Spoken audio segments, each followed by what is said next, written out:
নজর রাখবো পরবর্তী সংবাদে। আগামী 12ই আগস্ট পঞ্চায়েত ভোটের ভোট গণনাকে কেন্দ্র করে সকাল থেকে শুরু হয়ে যাবে তার কাজ। ইতিমধ্যে সর্বদলীয় বৈঠক অনুষ্ঠিত আজকে বিলোনিয়ায় ভরতচন্দ্রনগর ব্লকের আধিকারিক তথা রিটার্নিং অফিসার আজ সর্বদলীয় বৈঠকের আয়োজন করেন, যেখানে সিপিএম ছাড়া বাদবাকি সমস্ত রাজনৈতিক দলের প্রতিনিধি বা প্রার্থীদের আজকের বৈঠকে উপস্থিত থাকতে দেখা যায়। মূলত ভোট গণনা এবং সেদিন শান্তি শৃঙ্খলা বজায় রাখার আহ্বান রিটার্নিং অফিসারের। কি বক্তব্য উঠে এসেছে বিলোনিয়ার ভারতচন্দ্র ব্লকের আজকের বৈঠক ঘিরে, শুনুন। আমি ভারতচন্দ্রনগর আরডি ব্লকের রিটার্নিং অফিসার। আজকে আমাদের সর্বদলীয় একটা মিটিং হয়েছে, বৈঠক হয়েছে। সেখানে আমাদের যারা ইন্ডিপেন্ডেন্ট ক্যান্ডিডেট ওনারাও প্রেজেন্ট ছিলেন এবং আমাদের কংগ্রেস থেকে এবং বিজেপি থেকে আমাদের যারা স্ট্যান্ডিং কমিটির মেম্বার ওনারা প্রেজেন্ট ছিলেন। তো আজকের মিটিংটা মূলত কাউন্টিংয়ের প্রিপারেশন নিয়ে ছিল। আমাদের কিছু গাইডলাইন আমরা যেটা স্টেট ইলেকশন কমিশন থেকে রিসিভ করেছি ওটা সম্পর্কে ওনাদের ব্রিফিং করে দেওয়া হয়েছে।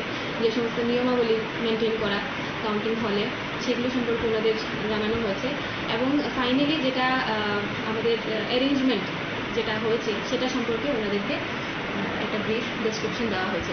তো মূলত আমরা যে বিষয়টা নিয়ে একটু বেশি আলোচনা করেছি সেটা হচ্ছে আমাদের সিকিউরিটি, মানে যারা সাপোর্টাররা থাকবেন ওনারা কোন দিকে থাকবেন, কোন পার্টির সাপোর্টাররা কোন দিকে থাকবেন, স্পেসিফিক জায়গা ওনাদেরকে বলে দেওয়া হয়েছে, অ্যালট করে দেওয়া হয়েছে এবং সেটা আমাদের এসপি স্যার এসে উনি ভিজিট করেছিলেন।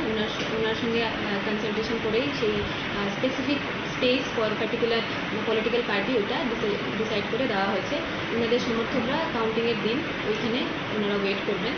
আর 3টা ধাপের সিকিউরিটি থাকছে, ফার্স্ট কর্ডন, সেকেন্ড কর্ডন আর থার্ড কর্ডন।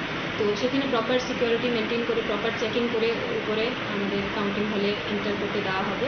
সেটা সম্পর্কে ওনাদেরকে একটা ব্রিফ আইডিয়া দেওয়া হয়েছে। কত দফায় গোনা হবে ভোট, কতবার? আমাদের টোটাল টেবিল থাকছে 10টা টেবিল প্লাস আরও টেবিল থাকছে একটা, টোটাল 11টা টেবিল। তো 10টা টেবিলে আমাদের যেহেতু 56টা পোলিং স্টেশন আছে এবং সবগুলিতেই ভোট হয়েছে, তো 56টা সেই হিসাবে হিসেব করলে দেখা যায় 6টা আমাদের রাউন্ড লাগবে। 6টা রাউন্ড হবে। আর এই ব্লকের এরিয়াতে কয়টা পঞ্চায়েত রয়েছে? এই ব্লকের এরিয়াতে 12টা পঞ্চায়েত রয়েছে এবং টোটাল আমাদের কন্টেস্টিং ক্যান্ডিডেট 132 জন কন্টেস্টিং ক্যান্ডিডেট। ঠিক আছে। আপনারা শুনলেন বিলোনিয়া থেকে যে বক্তব্য উঠে এসেছে, তাতে করে যেখানে প্রায় 56টি গ্রাম পঞ্চায়েতের 9টি পঞ্চায়েত সমিতি এবং 2টি জেলা পরিষদের আসন রয়েছে, মোট প্রার্থীর সংখ্যা 123 জন, যাদের এখন এই মুহূর্তের রায় রয়েছে বাক্সবন্দি।